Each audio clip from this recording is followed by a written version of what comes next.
Welcome back, folks, to episode 42 of the Running Man Self-Regulation Skills and Self-Improvement Project podcast with me, your host, Dr. Armando Dominguez, PhD in health psychology, licensed professional counselor, and an adjunct professor at a local community college. And what we're going to do today, we're going to extend the conversation we had in episode 41 about constants never surprising, and why the constants are so important, because often if we look at anything that's in current social media, anything in the news, and in what we would call general conversation, just the common colloquial speak, the way we talk to each other and the way we speak to each other and discuss our challenges and those things that make it hard in a life, that are the things that are inconceivably unpredictable sometimes, things that are out of our control and that can be frustrating to us, we tend to focus a lot on change. Change is the constant. Endless variation, never surprised was the, in quotes, principle that I put up in the last podcast. But the extension of the conversation goes today in the direction of constants.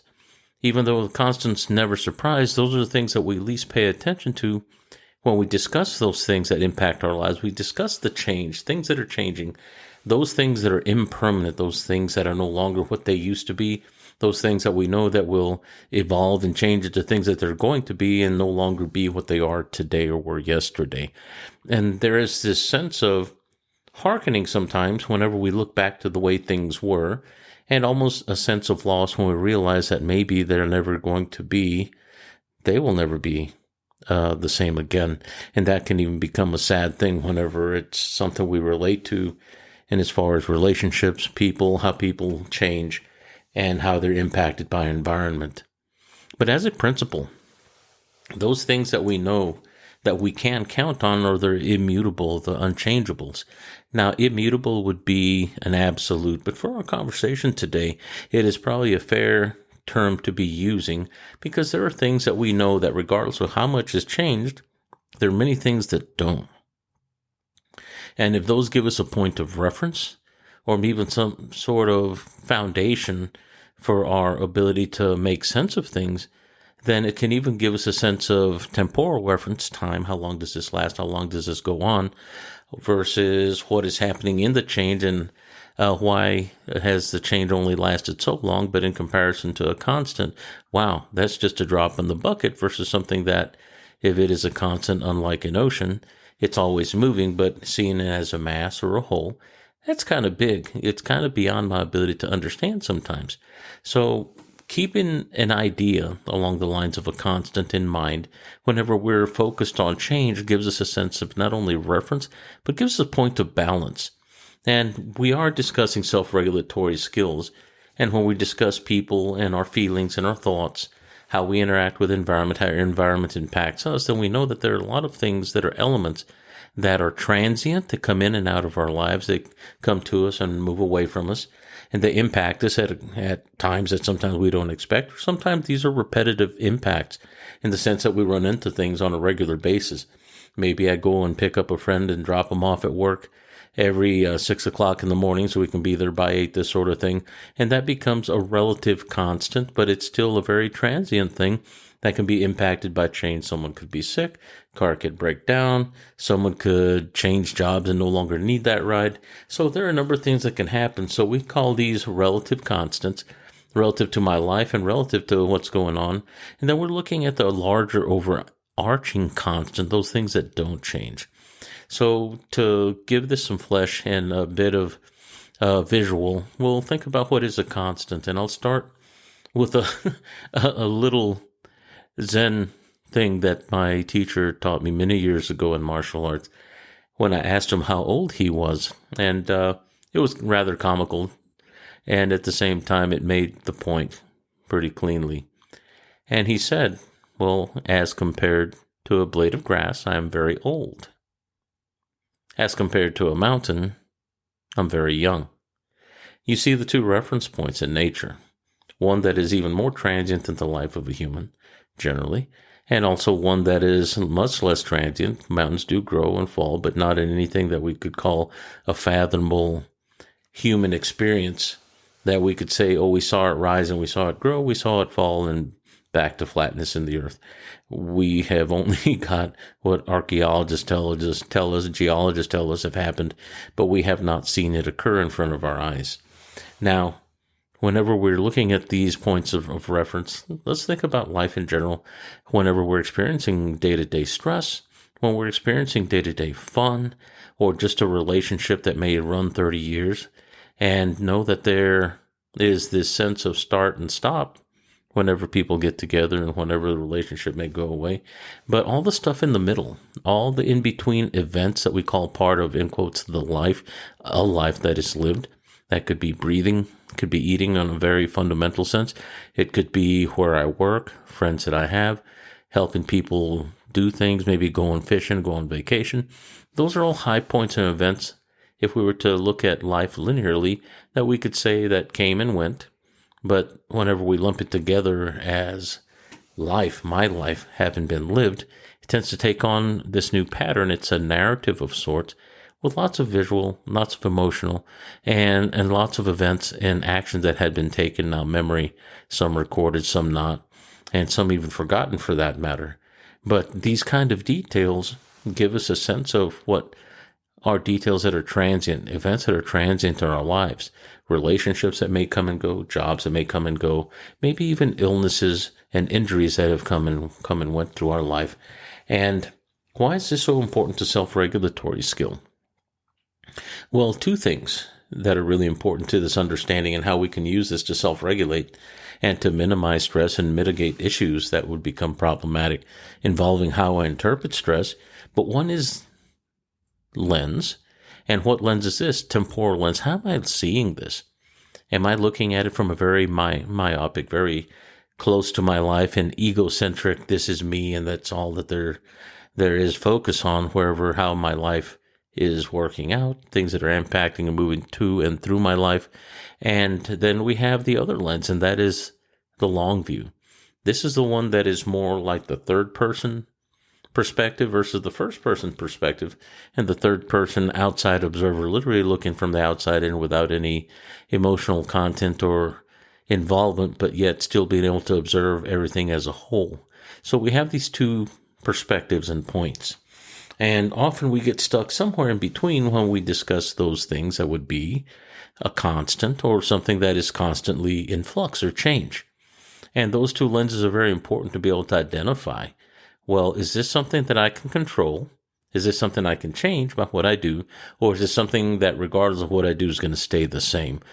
Often that it would be our constant or our immutable, unchangeable, I can't control this type of thing. Whereas the more temporal, immediate, egoistic lens that impacts me, time becomes much more important. It seems like time moves faster or slower than we'd like it to. Can't control time, of course, but we have this sense of when we're doing things that we enjoy, time just flies by. Things that become very uncomfortable or boring, seems like time drags on, like when we're children. And that time dilation or time constriction fact is a perception based on comfort and also how we're interacting with an action or our world for that matter. So for our purposes today, the understanding that how we look at things certainly impacts what it is that would be the constant that never changes in our lives. That means that we can't really change it, for instance, but yet we have feelings and emotions about it. And also those inconstant things, those things that are transient and changing. And that is also described by the constants, never surprise, but the constant, the only constant in the truest sense is that in the life of a person is that change occurs at all level of life, whether it be in the environment we live, the earth itself, it changes, yes, but also in the individual, interpersonal, and the intrapersonal within myself, there's always something that's in flux or changing, and that's an adaptability of sorts. Now, what I'm going to do, I'm going to lift a little bit of terminology from evolution, and there was this one evolutionist, his name was Van Halen, like the music group. I love the fact that he was named that. It just makes it more exciting. Kind of like Van Halen's music, but that's not what we're discussing today. But the evolutionary biologist's name was Leigh Van Halen, and he came up with an idea that was so counter what the typical idea was having to do with evolution, that for a long time they didn't like what he had to say. Now, one of the things that he posited was that in evolution, that there are some species that are more dominant. Of course, even Darwin said things like this within an environment. But Van Halen, what he was talking about was what we'd call a time horizon that is a really current term right now that has to do with like over a long enough time horizon, a long enough time, we start seeing that advantage or superiority or dominance flatten out in the sense that even those species that don't last as long, and they call these groups of species taxons, different types of species that are being measured, that are being looked at throughout the natural world, that there are some that are exceedingly powerful within a short period of time, and then they succumb. One example given was the black rhino that was incredibly dominant for many, many thousands, if not millions of years. But yet, whenever we developed really superior hunting methods using high-power rifles, they ran into human beings that were able to hunt them to extinction.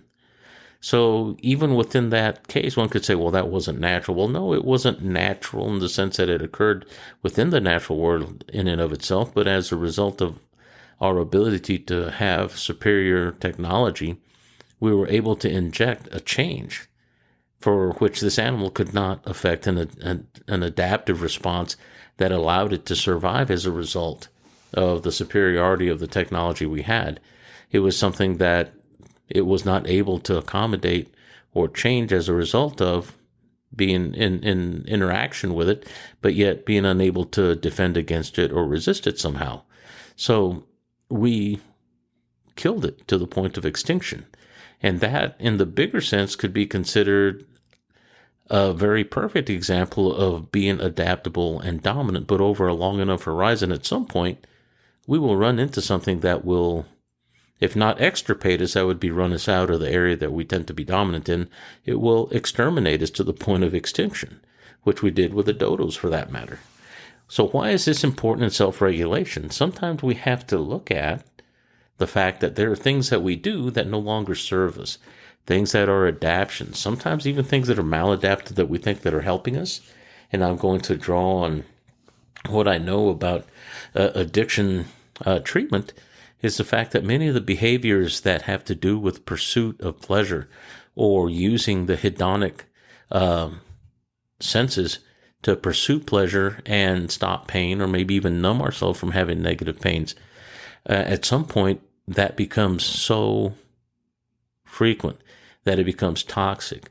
When at first, if you were to say that if somebody did that once and it felt good, then it helped them, it stopped them from hurting, then that makes sense from the hedonic principle perspective, in that we're cutting down on those things that are negative and feel bad, because if you do enough chronic negative, you're going to get ill, you're not going to feel good. But yet at some point, you cross that barrier of what we would call useful to the point where it becomes a dependence, a crutch. And then it becomes an addiction we can't control, to where someone may be going out and they have their baby with them, and then while they're driving, they pass their place where they usually go and get their drugs, and they can't help it because the drive is so physiologically intense, and then they're out at the door and they're buying drugs or whatever, and they can still see their baby there, but they leave the baby in the car, but they don't want them inside where they're dealing with illicit substances, but yet they can't help themselves, even though the priority of that baby's safety, for instance, one would think, from a reasonable person's perspective, would supersede any need to go and get drugs. But yet, the drive, that craving is so deep and is so hard, it can't be denied. It is no longer a reasonable, rational thing. This is now survival level adaptation mode going on. And whenever we think about survival level, then we're talking about some things that are some very dark drives that do not necessarily follow along the guidelines or the laws or rules that we have to treat each other better and to make sure that we are providing the best care or allowing ourselves to do the best behavior that'll be safest for all involved, especially if the all involved are babies that rely on us, for instance, for their safety. Whenever we have that survival level drive going on because we're in fight flight, for instance, to harken back to some of the earlier podcasts, and we realize that these drives will supersede the best of our higher cognitive thinking. And if we're under the right kind of stress, blood flow leaves the front part of our brain, and then our IQ drops. Now we're dealing more with the perceptual and the impulsive part of our lower level of brain. And those are the things that are along the lines of the instinctive that we speak of when we're in the fight flight out in nature, for instance. And we have to realize that whenever constants never change, this is one inconstant thing within us that feels like a constant in the negative sense, in that we have a constant desire or drive to seek to alleviate the discomfort that could be a withdrawal effect. And it is no longer about getting the good feels, but rather stopping the pain. And the pain, if there is none of the drug involved in the body whenever one has addicted, is the constant. Pain is the constant. The chronicity of that pain will compromise the best of our best reasoning, and even with the best of our best resistance and will, we won't be able to overcome that, and it's a very sad thing. So why am I mentioning this for self-regulation? Here's why. Self-regulation often involves having to do and deal with those things that we have conscious control over and would like to choose better through, especially when in a situation that's uncomfortable.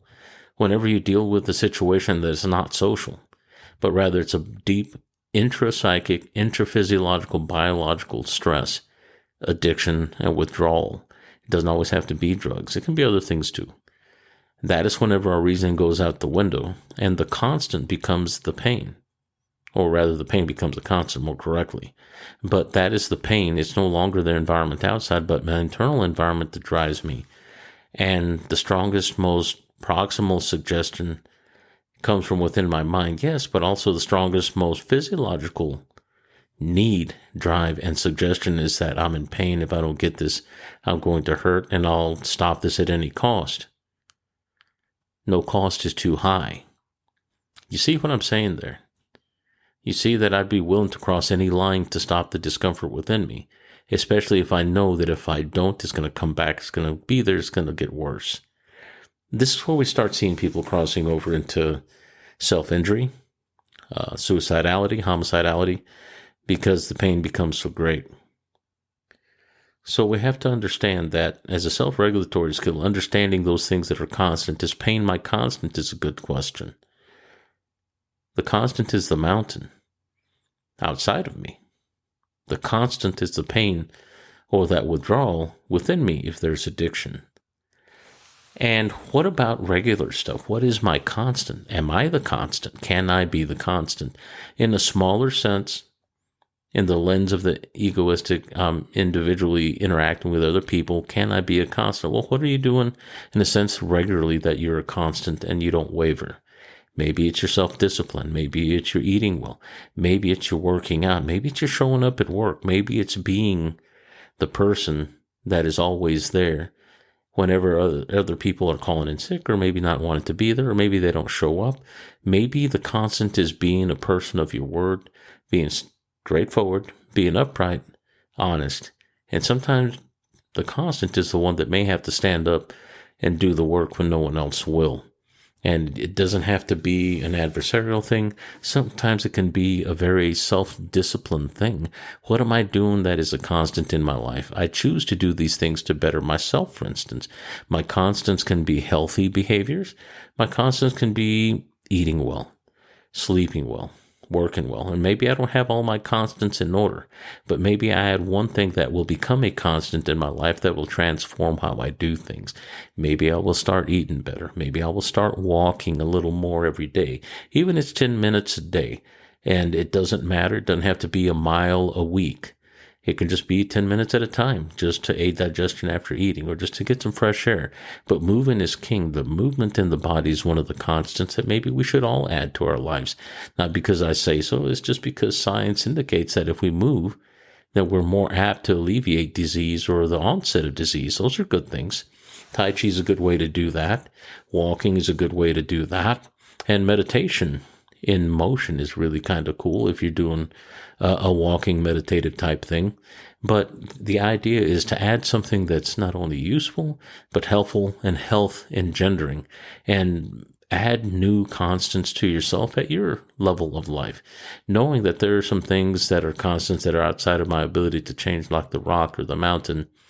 There are things that we can change, that we can add over a long period of time, that are salutary. They will add health benefit to you. And part of the reason I wanted to add this, and I went the route of the addiction too, is that not all things that we add to our life are of the greatest benefit to us, but there are a lot of things that do greatly benefit us, even if it's one step at a time, 1 inch at a time, a little bit at a time, one breath at a time. It adds up. And be willing to add those things a little at a time. And the greatest thing we can do for ourselves in loving ourselves is to allow ourselves opportunity to engender health, happiness, and the wealth that is health to our lives, and also being generous with self as well as others. And don't be afraid of being kind and generous to yourself, because we can only give from that we have. And if we're vacuous and empty on the inside, how can we expect to love and care for someone else? And we have to love ourselves enough and even be willing to say, you know what, I'm really not liking this, and loving yourself for not liking that, and that's okay too. We have to be gentle in our way with ourselves so we can become more resilient over time. We don't want to damage ourselves into this callous mass, thinking we somehow gained strength, when in actuality we just armored ourselves up and taught ourselves just to shell up versus being flexible in response and more adaptable long term, and therefore becoming more constant in a life, so to speak. So that's really what I wanted to discuss today. And I know it sounded kind of like a broad topic, but really is just part 2 of what episode 41 was covering, and also just some ideas that can help us flex what self-regulatory skills can be. And we'll be adding some more here soon, but I think it was just an important thing to add, a discussion on what is a constant versus always focusing on change. Because the change, we know that's an immutable. We know that change is always with us and always will be. But it's good to know where the things are that never do, because the constants never surprise, and endless variation never surprise. Means change shouldn't surprise you. But if you have constants, that's what gives you foundation, and in a sense gives you some reference to what is changeable, what isn't, and kind of takes the fear out of the change. And we realize that there are things that will be here a long time after we're gone and have been here before ever we were here. So it gives us perspective once again. And hopefully it'll give you courage and a sense of looking at things from a different lens, and know that that lens can be adjusted. It's not always from the right now. And we can see things from, of course, the second person, the compassionate walking in someone else's shoes perspective. But the third person perspective is intelligent in the sense that it allows us to look at things without opinion and really, really get a sense for what things really are without my opinion, without my ego inflecting what I would like. So that way we can see more clearly and gather more information more effectively, so we can improve our self-efficacy as a human being. That means become more efficient and effective in those things that I do for myself in my life, or even our simple daily living skills. So with that, I want to say thank you for spending some time this evening with me. This is the day after Thanksgiving, and I'm going to go and have some dinner with my family and the lovely new granddaughter. That's going to be really fun. I just want to tell you all thank you for sharing your time with me. And if you'd like to share this podcast, please do. I would greatly appreciate that. And if you know somebody that can benefit from it, please give it to them. And even to those people that you think might not benefit, give it to them anyway. I would greatly appreciate that. And tell them, hey, Armando said so. But on top of that, I hope you have great holidays. And if you're overseas not celebrating this holiday, I hope you have a really good day. And thank you for your time once again. I appreciate you. Appreciate your listening. And I certainly hope to be talking to you all soon. If you have any comments or feedback, send them to the email at runningmangetskillsproject@gmail.com. And with that, I want to say thanks again. Can't tell you thanks enough. And walk well.